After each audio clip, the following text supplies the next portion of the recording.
而家介紹下劉太。喺劉邦呢仲係沛縣嘅亭長嘅時候呢，佢嘅老婆呂雉，即係後來嘅呂后，仲係一個平凡嘅女子。佢娘家呢家境小康，田產充足，咁樣嘅背景咧令佢喺鄉里裏邊咧有一定嘅地位，亦都養成咗咧持家有道、穩重冷靜嘅性格。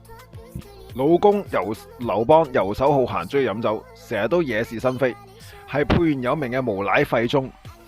呂雉咧可以咧默默咁咧支撐家庭，照顧仔女。佢識得忍耐，亦都識得算計。喺老公咧唔成器嘅時候，能夠維持家中嘅穩定。呢種隱忍同埋冷靜，正正係日後喺宮廷中生存嘅基礎。喺平民時代，佢唔顯眼，但係咧暗中積儲力量。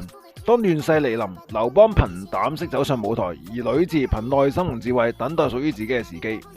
佢嘅故事話俾我哋聽，有啲人咧睇落平凡，但喺時代洪流中能夠展現出不平凡嘅力量。請大家訂閱我 Gary Sir Channel，祝大家 DSE 中史科戰績彪炳。